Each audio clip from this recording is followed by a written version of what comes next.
This is Leicester Till I Die TV. Watch and subscribe on YouTube and listen on your podcast platform.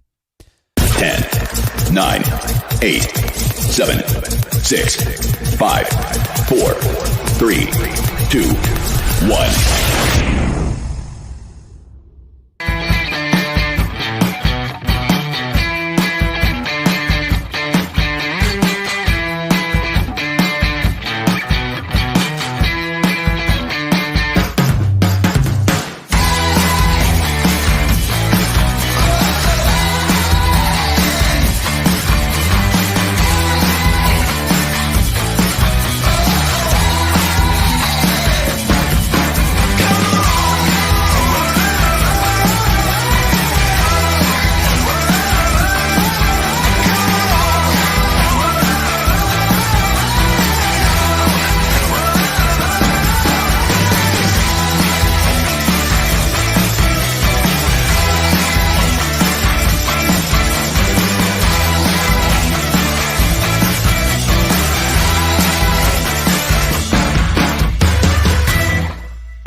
You are watching Leicester Till I Die TV with Chris and Chums. YouTube, Facebook, Twitter, Instagram and Pinterest. All you need for everything Leicester City FC. It's Leicester Till I Die TV.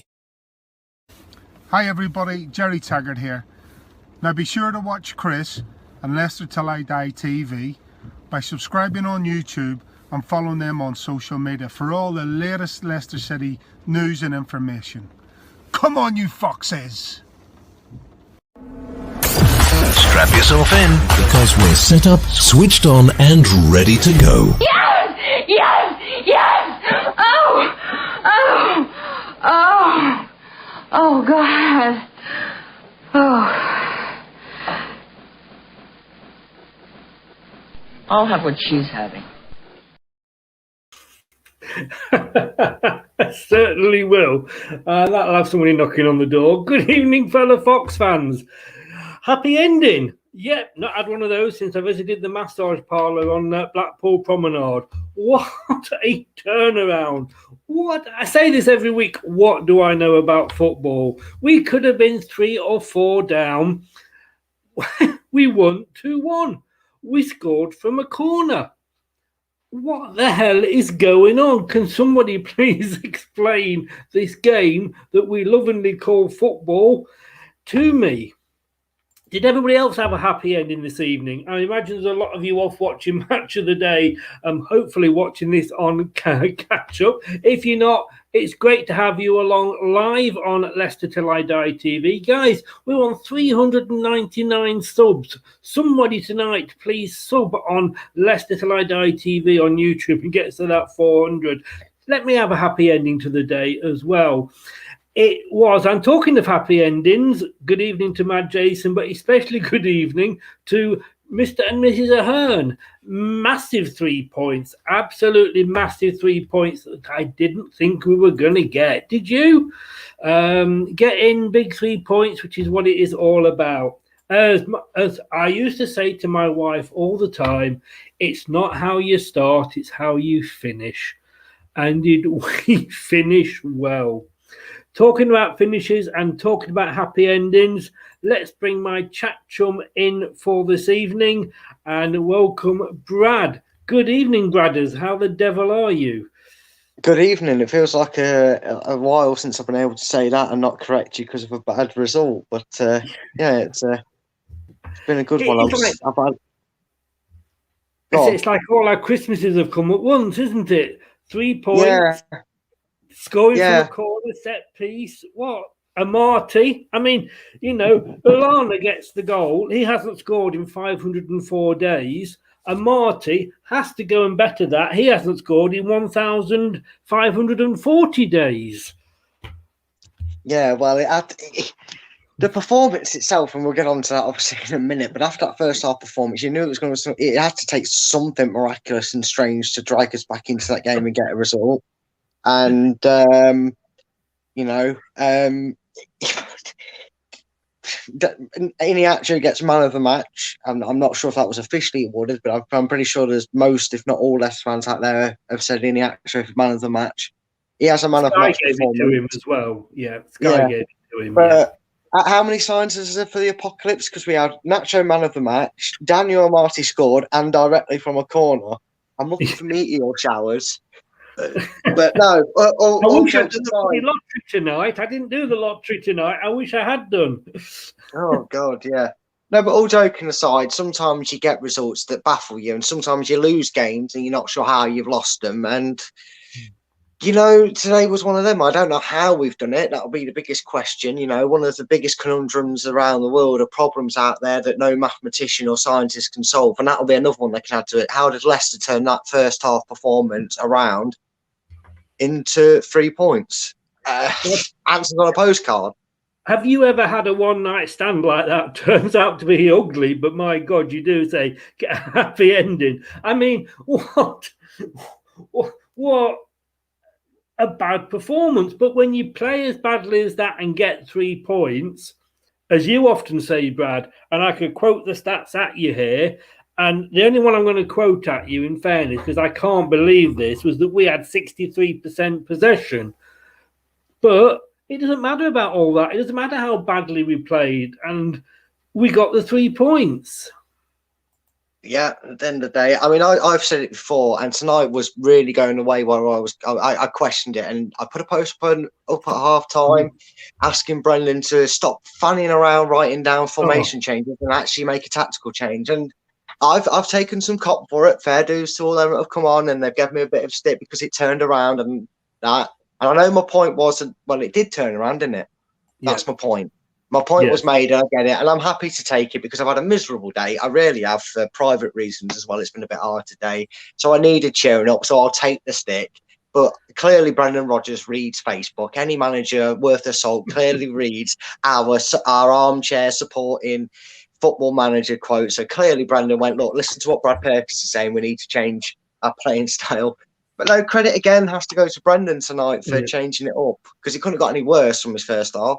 In fairness, he couldn't. And I was ready to issue a challenge to get him to come on here and explain to us why, and I still possibly could, why are we pussyfooting about with it at the back? I mean, you know, let me just say, I've got here 9 minutes. I made the note.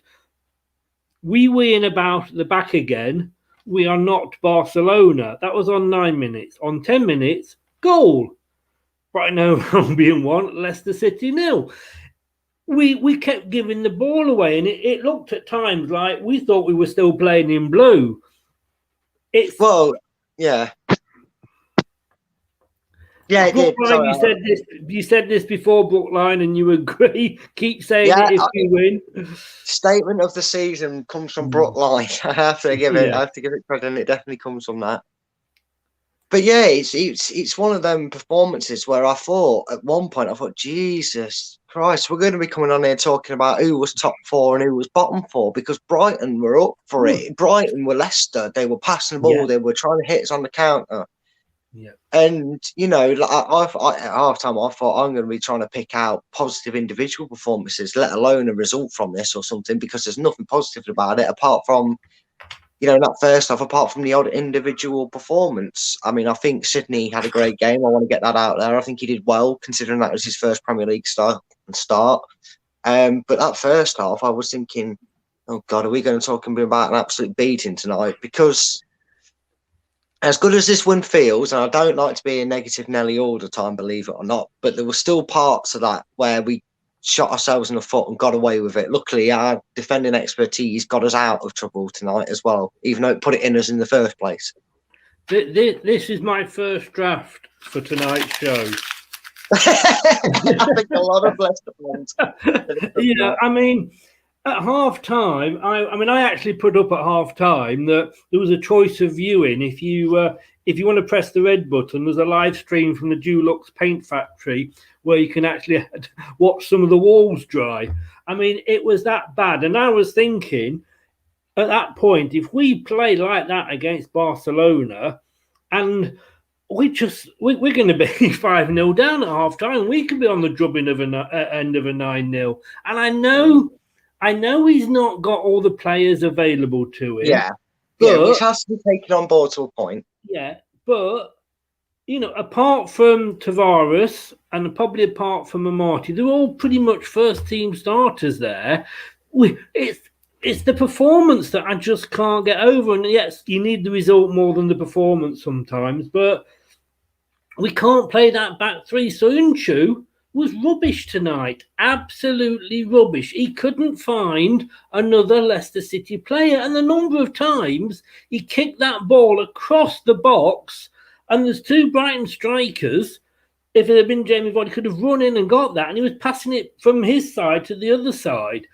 And that was when he managed to find another Leicester City player. He's been awful. He does not like a back three. No, he doesn't like it, and I did say that if Evans is back the way you're going, need to take him out and put Soyuncu on the bench and put Evans in, because the one thing I've always said is the one thing I do like about Soyuncu, which scared me tonight. It did scare me, and I think it was probably because Fofana was on there as well. Is them two are the out of the two centre backs that we're used to seeing between the three of them, when it's Evans and Fofana, or it's Soyuncu and Fofana and whatnot, is Evans and Fofana, not Evans and Fofana, Soyuncu are the two centre backs we have that like to go out with the ball, don't they? I mean, let's give credit where it's due. As bad as he was at points on his defending, going forward, he was there, which is where Fofana was. What Fofana does and has been doing until he was injured and until he came back tonight. Tonight, when we had two centre backs that like to do that, it was scary that the inexperience had nearly cost us a few times tonight. It was. I just think Soyuncu is better in a back four than in back three. And I think we play better, in fairness, with a back four. And there was a back four available to him, because he could have had Castagna and Ricardo playing in those the left and right back positions. He did the three against Burnley. We played shit, to be honest with you.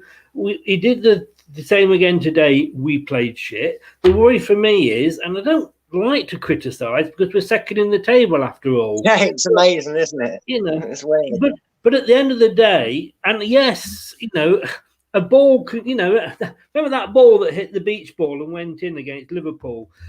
Something like that, going in off somebody's big fat arse can turn your season round, because that will hopefully give us the impetus now to go on hopefully and beat Sheffield United and again get a gap there. But something's got to be done, and I don't think it's the fact of the players, because the players that are out there, Tavares came in, he had a few bad touches. It's his first game, but he showed potential. And Marty's more comfy in a central role than a right back role. We should have been playing better than that. That's what annoys me. Yeah, we should have been playing better than that. But look, we go back now to, let's take it back to the Arsenal. Really? No, I wouldn't agree with that, Brookline. I'm sorry. Okay, well, we'll get on to that point in a second. But let's cast our minds back to that defeat against Arsenal. We turned around and we said, well, the way we're going at the moment, if the next three games, you brought it up to me, and I think Julian was on at that point as well, and you said to us, our next three games are Burnley, Brighton, and Sheffield United. And I think me and Julian both agreed that if you come away with 7 points from them three games, it's not bad. It looks a lot better than the shaky performances doing it. Tonight was a shaky performance. We're still trying to figure out and scratch our heads of how we've got away with it, but we'll take it, like a smash and grab, well, it wasn't a smash and grab really, but it was it felt like a robbery, didn't it, in a way? But at the end of the day, we've got 4 out of the 7 points we're asking for. It helps that thing that, with Chelsea closing that gap, with West Ham looking good, we're needing to keep that gap between the teams that are on form rather than the teams that are off form. It's all right. I don't care about game in hands and other teams, because someone might mention some other names. Right now, in the grand scheme of things, we've opened up a bit of daylight between these teams that, yes, they do have a game in hand. Yes, they play tomorrow, they play Monday. Whenever they play it.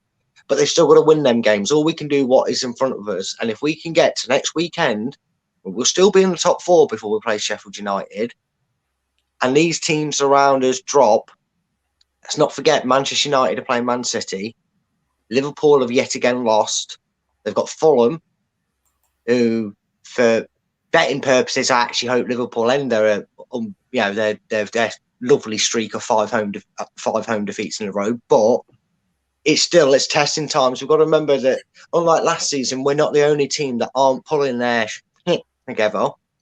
In the crunch time of the season, what we've got to do is just pull it together more than them, and we will hold this top 4.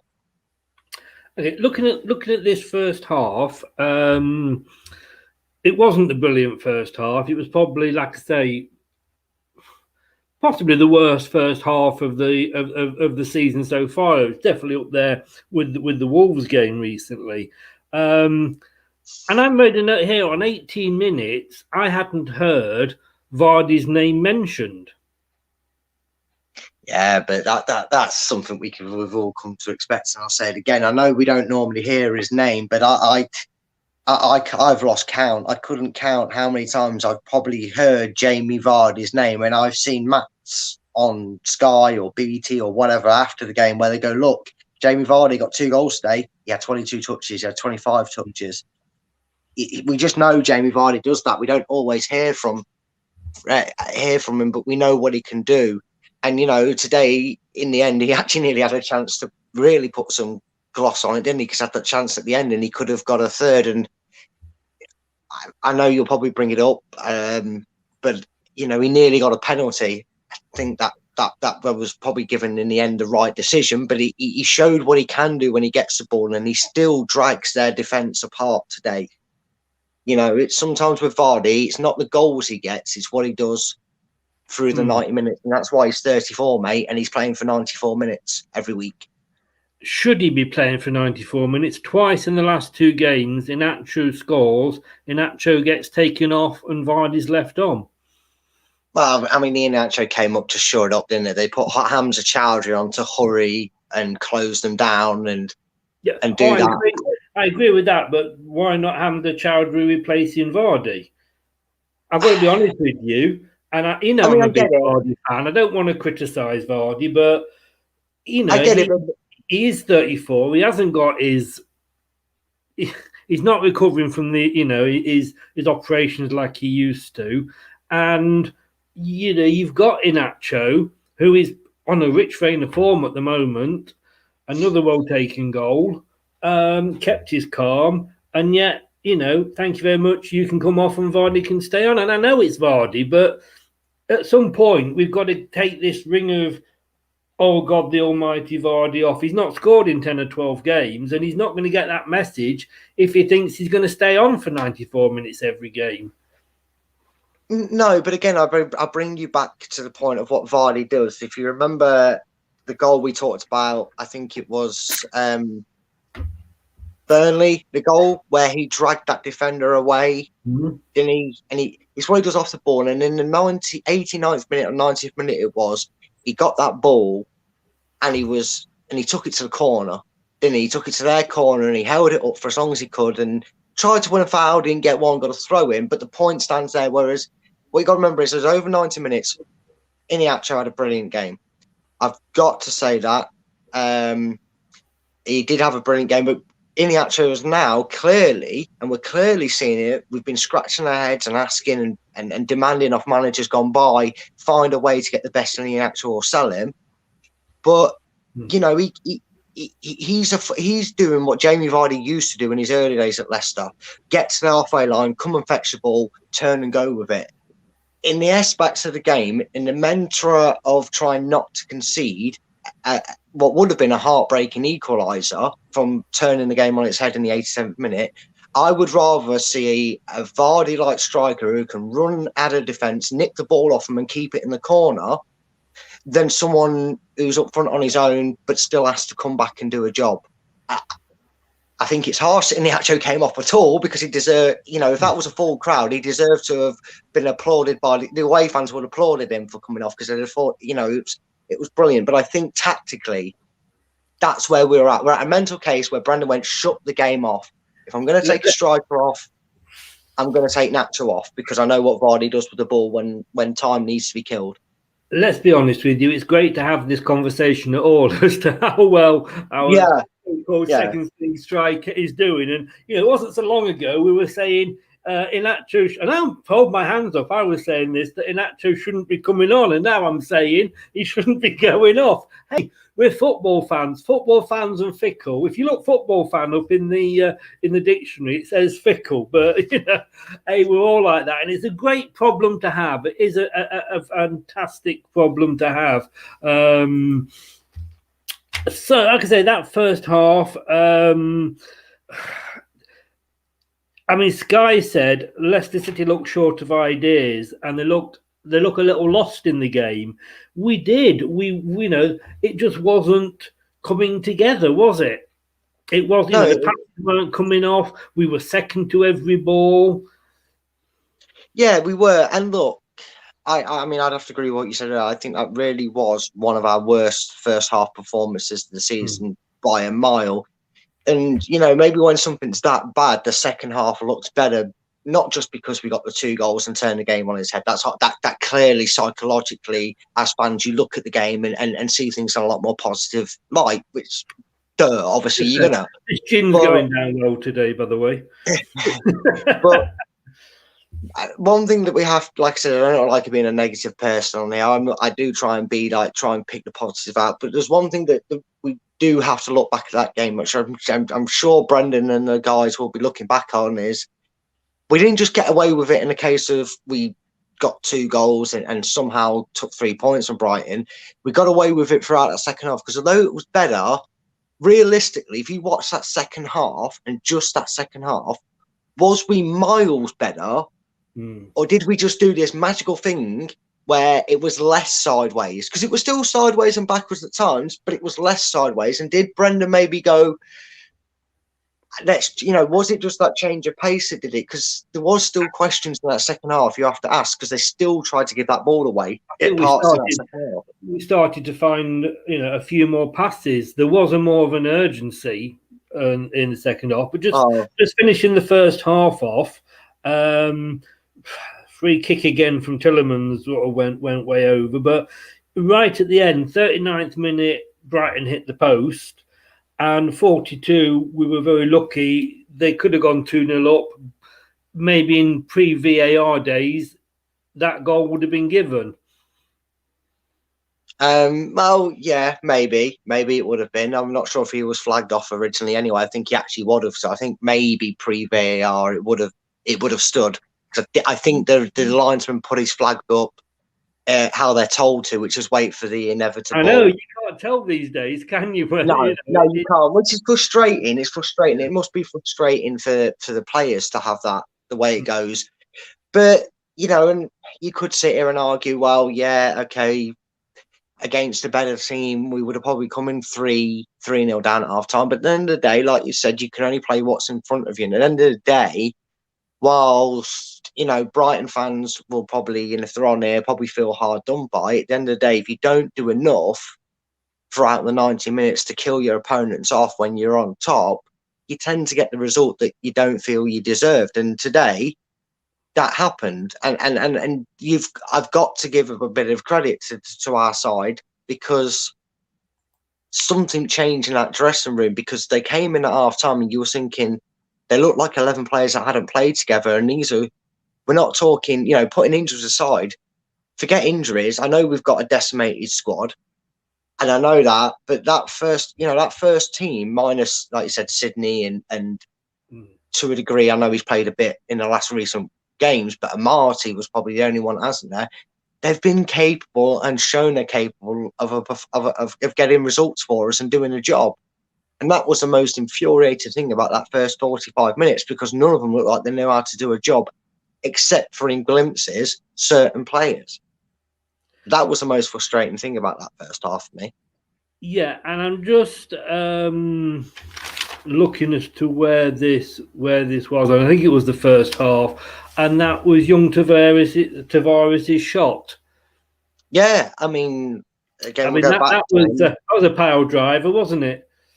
Yeah, it was, and I'd probably say that in the end, Brighton's man of the match was probably either Lallana or their goalkeeper Sanchez, because he made a fantastic save. He made that fantastic save, and he was very commanding and very smart off his line. He was quite good in the end. Sod's law of how clinical it is when a goalkeeper makes a mistake. He makes one foul judgment and error, and he got fully punished with Amati getting down on his haunches to head home for the winner. It just shows you how you have to be alert and not making mistakes for the whole game.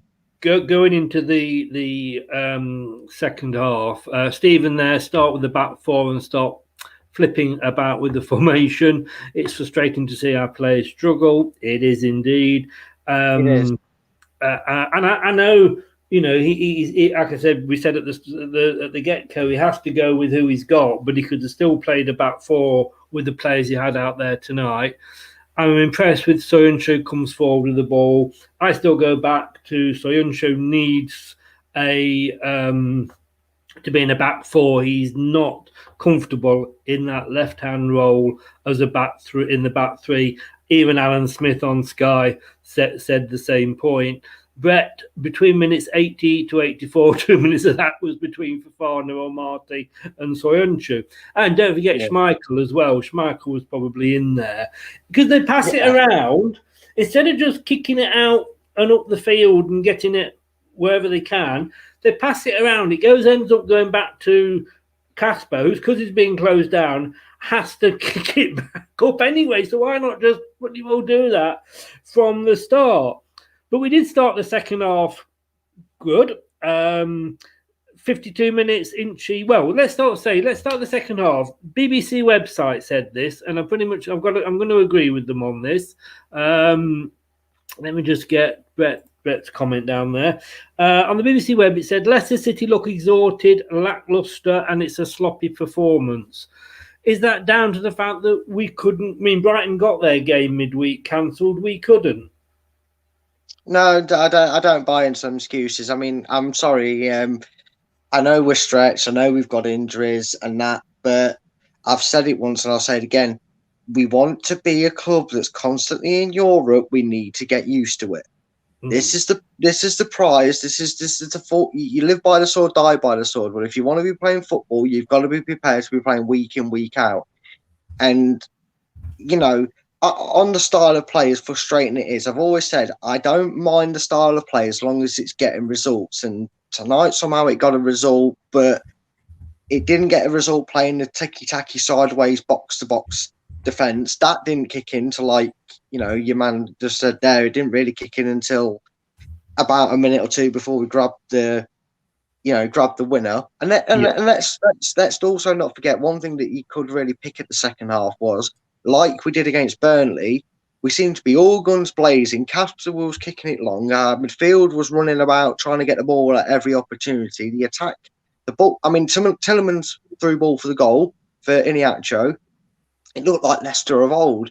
And when it got to that 80-minute mark, I mean, he makes a fair point because we seemed to go back to that ticky-tacky sideways football. And it wasn't until the legs were going on Brighton that Brendan Rodgers seemed to switch it back to the original start of the attacking football.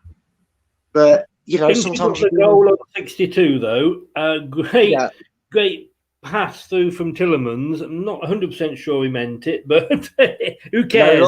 It was a no-look pass. It was good. It was a no-look pass, wasn't it? But again, and like I say, we have been so critical of Iniacho when he's not been playing well. I just feel at the moment he's on fire and he deserves all the credit he's getting. He took it so well. He didn't rush it. He waited his chance. He waited for the goalkeeper to commit a little dink over. You know what, mate? It was funny that it was almost like a kid in form, like you just said. You know, two goals in 2 games. And look, we've all been sat here with our monocles and pipes out late at night, discussing between ourselves, going, how do we figure a way to get the best out of Nacho? And you know, there's a lot of Leicester fans out there that agree with what I'm about to say, and they'll probably come out of the woodwork and say that they were saying the same thing. A lot of suggestions were starting to come up, you know, saying, oh, well, he's never going to really be able to show his form because Vardy's in front of him, la, la, la, and all this. And you know, when we have seen glimpses of it in the past, it's normally come shock horror when he's been paired with Jamie Vardy up front. Now, I'm begging and I'm pleading, no matter what happens, right, over the next coming weeks, if I don't care if he wants to play 3 at the back, 5 at the back, 4 at the back, and go 4-4 flipping 2, as Mike Bassett said about England in that TV series. If you've watched it, if not, go and check it out. It is funny. It was Keep a film, them too.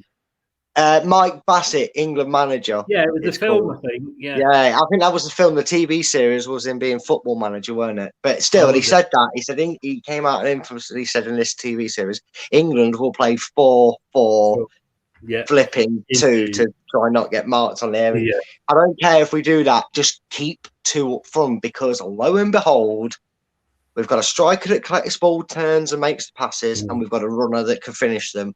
And it's the one that collects it that's getting the goals. He's finally showing why we went out and got him when we did. He is on form, and maybe now he's getting the minutes. Yeah, like people said, regularity. Yeah. Now I put up there, if you want to come on and just give a quick 1-sentence view of a performance, and Brookline has taken that. We can put a face to the name. Now I put up there, if you want to come on and just give a quick 1-sentence view of a performance, and Brookline has taken that. We can put a face to the name. Now I put up there, if you want to come on and just give a 1-sentence view of a performance, and Brookline has taken that. We can put a face Sure. to the name. Yeah, I can hear myself coming back at me. Hi, Chris. Hi, Brad. I try to do this as an echo, so I can't hear you. But first, I want to compliment you both. I think that this show is very well done. Chris, you're a very good host. Brad, as an analyst, excellent. I think more television shows, you know, sports, Sky, NBC, they should watch your show and get some tips, honestly. Thank you so much. Thank you very much, Brookline. I'm off down the shop tomorrow. I'll get it sent over to you. Watch your show and get some tips, honestly. Thank you so much. Thank you very much, Brookline. Tell us about the performance. What did you think about the overall performance, Brookline? Watch your show and get some tips. Thank you so much. What did you think about the overall performance? Sure. I think it's one of those games that it's very troubling to watch a game like this, and you think we're never going to get another point for the rest of the year. And then the 2 goals come in, and then you take a break for 15 minutes, and you come back, and suddenly you're surprisingly happy about it, because sometimes it's more fun to steal a game. Yeah, it is. Would you agree, Brad? Oh, I agree with him 100% there. It is one of them performances where we're sat here, and I said you sat here laughing because you're like, I don't care how I don't care how we've done it. We've somehow done it, and you know that helps the mentality. Last year, would we have lost that game? Maybe might have nicked a draw, but like Brookline said, we actually had that performance that, you know, you came away and like the lads kind of sat down and went, right, we need to think about it again. They came at it, and all of a sudden you came back to an excitable attacking Leicester, and all of a sudden, you know, 45 minutes, I was preparing to have a rant and a rave and sound like someone on these shouting channels like Arsenal Fan TV, and now I'm discussing a second half performance that might just level our season. Brookline's gone. I was actually going to ask Brookline another question. So thanks for joining us. Thanks for joining us, Brookline. Yeah, thanks. Great to have you. I was going to ask you, we've done that twice, haven't we, Brad? To Brighton. Brookline, you are so not. You are so not. I tell you what, no disrespect to Brad, but probably out of the three of us, you were the prettiest. Well, I can't argue with that one. And Brett, can you do a American accent? Otherwise, I think you're about to lose Mrs. Ahern here. She loves the American accent, but we've done that twice now to Brighton, where we've scored at the death, and you do almost forget the previous 89, 88 odd minutes because of what happened at the end. And that, my friend, is the joys of any sport you watch, whether it's a team game or an individual. You see a performance, or you see an individual player or whatever, like I said, whatever sport you're watching, not having the best time, and it gets you wound up, or you feel disappointed and you take it to heart more. And then like a rocky moment, or like you see in them movies, the comeback happens and they come away with the win. You just forget it, don't you? You just kind of have a little bit of moment where you enjoy it and you go, wow. You kind of forget that for 60 odd minutes, Leicester was second to everything. It was second to everything. And then that ball through the Iheanacho finish, he took it like he got 20 goals this season. And then an 87th minute winner. I mean, them lads must be in there knowing that they let themselves down for a bit, and knowing they've got something to work on in the training ground. But that's kind of that sort of result is kind of like, leave that, lads. And I think that's the mentality that you like in dressing room, that Brendan Rodgers is probably doesn't have to say too much that performance, because the lads know it, and he's letting them enjoy it. They'll correct that on Monday. They'll have the day off. Some of them players might even get back tonight, or if not tomorrow morning, and watch that performance back themselves. They might have even got the other half to record it for them so they can watch back and know it already. And then Monday, they'll go, get on this. This is what we need to work on. This is where we went wrong. This is what we need to improve, because as good as that late win and euphoria is, we need to carry the euphoria into next week's game, not the performance. If we carry the performance into next week's game, we'll be discussing a frustrating game again. We will. And talking about frustrating, and let's come on and thank you so much, Brookline, for your kind words. They were really, really nice. Scott says, Brad, can you keep the beard to the end of the season, as we seem to get results? Mate, I will grow this beard like Moses if I have to, if it keeps us going. Penalty. We've got to talk about it. I think they got it right. I think he did get a touch on the ball first. Had it been the other end, we'd have probably been screaming that he did get the ball sort of first. It was one of those. If it had been given, you'd have probably said fair play. It wasn't. You could say fair play. Not that we needed it, but should it have been a penalty? I honestly think it, like you said, if he doesn't get the touch of the ball, or at least the touch to the ball first, that's a penalty. I think that's the only thing that stops it being a penalty. But the right decision was made purely because it wasn't. There was contact on the ball. He did just get to the ball first. It's one of them, like you said, if it's given, you kind of sit there and go, as an opposition fan, if it's given against you, you kind of go, oh, but it's one of them that has been given before. And I literally think if he doesn't make contact with the ball, VAR overturns it, and Brighton would have been kicking themselves because they don't like VAR at the moment. Josh. Now then, Josh, I forgot about this, Josh. Thank you for reminding me.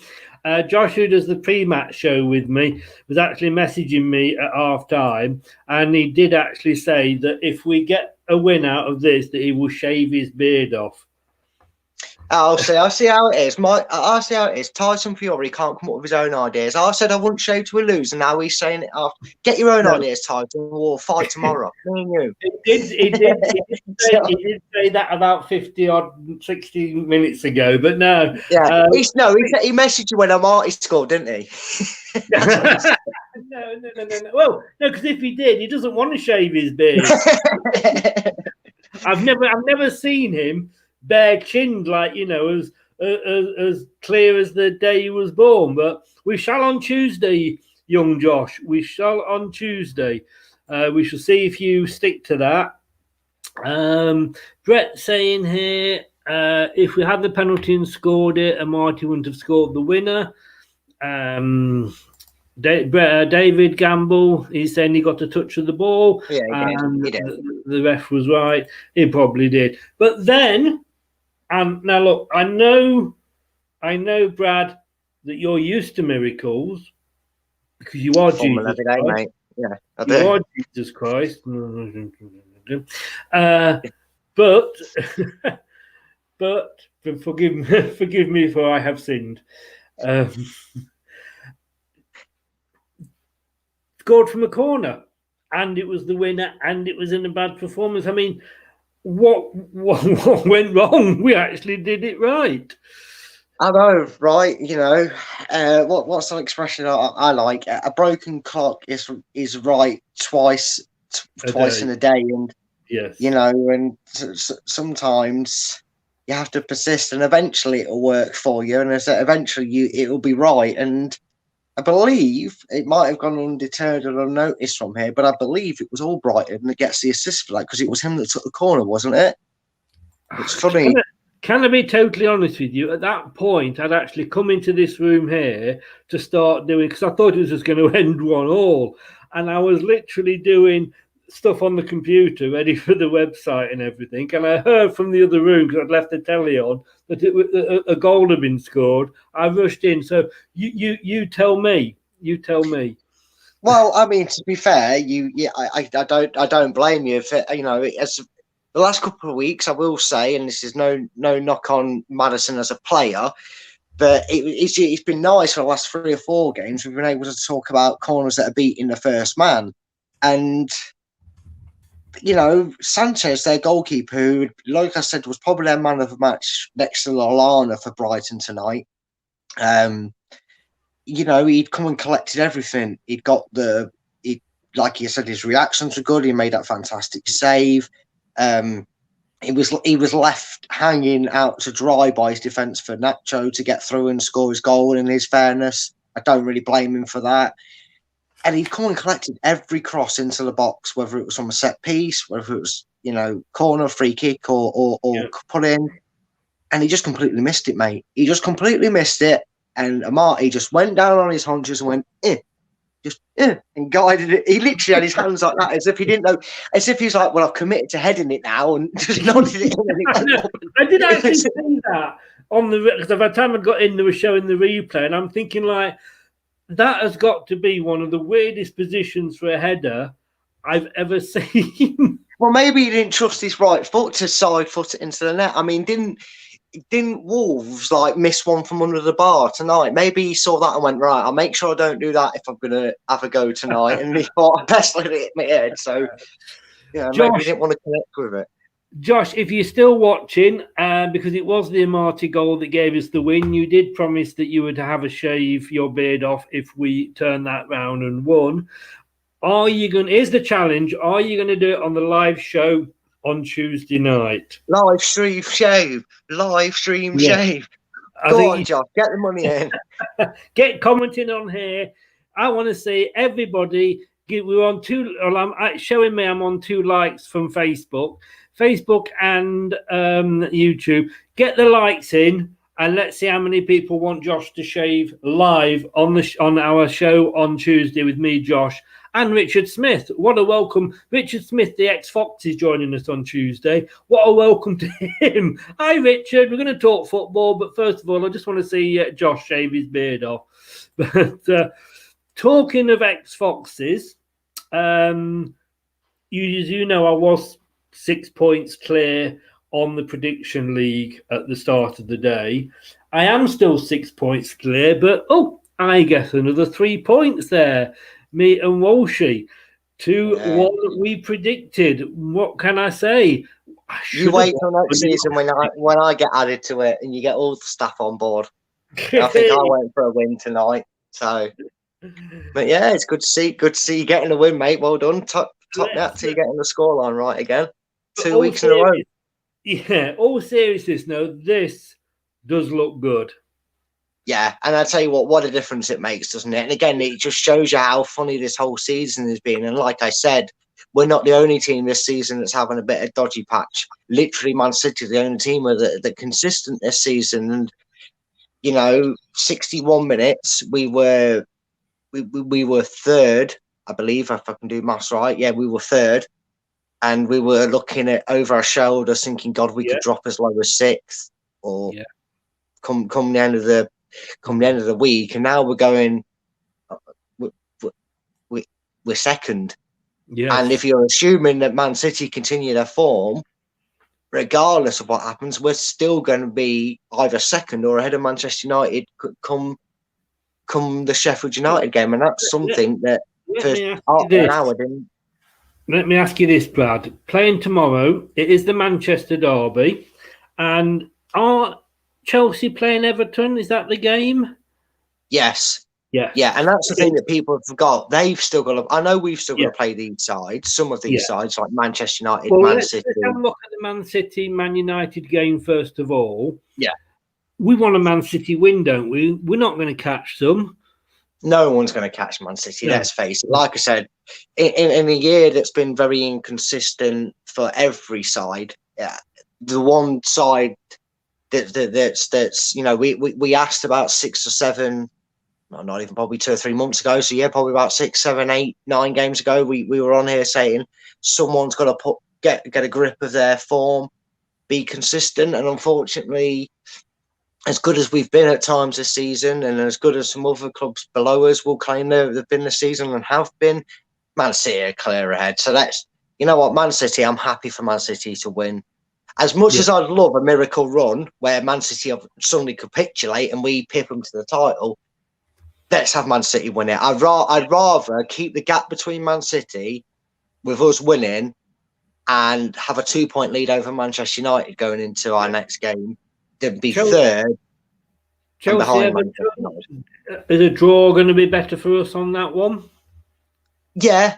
I mean, not only because then Chelsea would have played 28 games and it'd be 5 points behind us, but Everton, even with their game in hand, would still then be, same with winning, it would still be 3 points behind. They've still got a game in hand extra on us. And then after that, I think you stop worrying to a point because you've got West Ham. I mean, I don't know who their games in hand are against, but the results now, we're not just the only ones. These sides have got to play each other, and we've got to take the most of these games against these sides like Burnley, like Brighton, like Sheffield United, like whoever else is coming up that I can remember. We've still got 2 games to go against, because let's remember it's going to come back at us, because we've still got, like I said, we've still got Man City, we've still got Chelsea, we've still got Tottenham, we've still got West Ham. So they're still important on a scale of things, but they become less dangerous if after this result, let's say Chelsea and Everton draw. But if you bring the table up, what would that put Chelsea? What would that put them on? That'd put Chelsea on 40. I was just having a look. Have West Ham played this weekend? Because they're not playing tomorrow. They play Monday night, I think. Do they not play Monday night? Oh, they're playing Leeds on Monday. So again, Chelsea play Everton, West Ham play Leeds. But I mean, if West Ham, even if they win their 2 games in hand, West Ham, 45, 48 from 51, they're still 2 points behind us. Yeah, but let's look at that in the whole context of who they've got, right? I would much rather United lose to Man City, we stay 2 points close to them.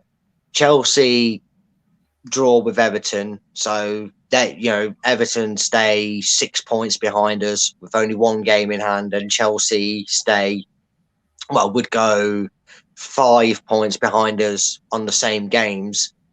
And if Everton and Leeds can have a stalemate, I think that eventually knocks the stuffing out of them. Because after that, Liverpool for me are too far gone. I know they've got Fulham tomorrow, which if they manage to draw or lose will stuff me for a great big whopping amount of £13. And I'd win if they don't get it. But they're 10 points off us now. Yeah. I think we just need to make sure we're doing what we're doing. Because if you're in that position where we play Man City and the teams below us are 4, 5, 6, 7 points behind us, you kind of actually go to Man City at home and saying, as much as we think we can beat Man City because we beat them early in the season, let's not forget that. If we can make sure we go into that game and we've got a bit of a cushion, anything that isn't what everybody else is getting, which is a defeat to Man City, would be an absolute bonus. Yeah. We're not going to win it 5-2, are we? But, no, of course not. And that's what I mean. That's what I mean. I'm just looking now. Time's getting on a little bit, so I'm just going to wind it up because we forget on these late times. We're coming up not far off midnight, to be honest with you. And I've already turned into a pumpkin, so I don't want to turn into anything worse than that. But just to basically end up on man of the match and man of the match, we will be back in 2 seconds, and I just bring that up. You are watching and listening to the post-match show on Leicester Till I Die TV with Chris and Chums. We are indeed, and Alan Bennett here. He's gone for Inacho, and I think he deserved it. We mentioned that earlier. And 6 for the manager and 6 for the team. I mean, the manager. I mean, I'm not sure, but the fact that we got the win at the end of the day, we didn't give up. We carried on. Like you say, Brendan, he's limited as to what he can do. When you look at that bench, and I wonder, wasn't on it, but apparently he got injured very late on. I think he did as much as he probably could do. But other than that, I think he's got it pretty much spot on there. Yeah, and some people might say you've just won a game. How can you give the team a 6 and a 6? Well, if we did this at half time, Chris, I'm sure a lot of fans, if they'd have come on at half time, would have been giving 2s and 3s, and maybe some angry fans would even give 0s for a half time manager and players rating. And I would have so you have to remember, Alan does this over 90 minutes, not just from the 62nd to the 87th minute. He does this for the 90-minute performance. So let's face it, no matter how good this feels, we have to remember, like I said, this is something that will stick in the players' minds and will be worked on all training. A 45-minute was disgustingly bad. So 6s all around. And then fair, very fair. I think that's a good mark to give. And honestly, there wasn't anybody. There was some good performances, don't get me wrong, with the statement about to make, but there wasn't anyone for me that came close to running Nacho for man of the match because he was brilliant tonight. Yeah, he really was. On that point, Brad, I'm going to say thank you very much. I do need my beauty sleep, so I'm going to say... I'm going to have to head up as well because I've got 8% on my phone, so I will speak to you over Messenger when I've got a bit of charge after this, and I shall say my thanks now. I shall see you next Sunday. Yes, I shall see you Sunday, if not before, mate. Thanks for all the comments from you guys. It's great to interact with you because you actually give us something to talk about instead of just having to look at our rugby mugs. Thank you for Brookline for coming on, and appreciate all the support you all give us. I've got a fun feeling we might have hit 400 whilst we've been live tonight, but don't forget, our seasonal objective is 500, so that's the next target, Like Leicester getting Europa League. When we bag that, we've bagged 400 now. Let's bag our Champions League target. Are you like the Duracell bunny here, Brad? Do you actually give a short answer to anything? I never can, mate. I like to keep my inquisitive answers. I need a mute button so that I can actually just mute you after so long. Brad, thanks as always, mate. You make the show. I will see you next Sunday. Take care, bud. I'll see you Sunday. Cheers. Bye-bye. So thanks to Brad there, and he's off to recharge his batteries.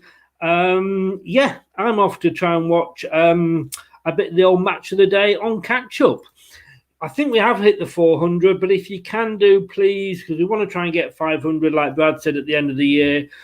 Click the subscribe button. I think you can do it if you're on YouTube. In this bottom corner here, there's a little button that you can click and subscribe. We would be extremely grateful. Shows us you're enjoying it as well. Thanks to everybody who joined us. Thanks to Brookline for coming on. Back on Tuesday night, 7 o'clock. Possibly Josh shaving his beard live on air if he's not done it already. And we're joined by ex-Fox Richard Smith. For those of you, and I've just dropped all my notes over here, for those of you that are of a certain age and don't remember him, because he played for Leicester from coming through the youth team from 1988 to 1996. He played 98 times for us, getting a 1 goal, which, well, as is a defender, can't met. He'll be joining us, and we'll be looking at Leicester City season so far, because we are 2/3 of the season. We are in the final furlong, to use a horse term, the final furlong. Can we hold our nerve this year? Join us on Tuesday. We'll be looking at Leicester and the whole Premier League as well. Guys, thanks very much. Off to have a great weekend. It is funny old game, as somebody a lot better at this shit than me used to say. Good night, stay safe, and thanks for joining and watching. Hello, Matt Elliott here. Be sure to watch Leicester Till I Die TV on YouTube and follow all their social media platforms for all the latest updates and news on Leicester City Football Club. Leicester Till I Die podcasts on the Apple iTunes, Spotify, Google, Anchor, and all podcast platforms. Thanks for watching Leicester Till I Die. This is Chris saying goodbye, and see you next time.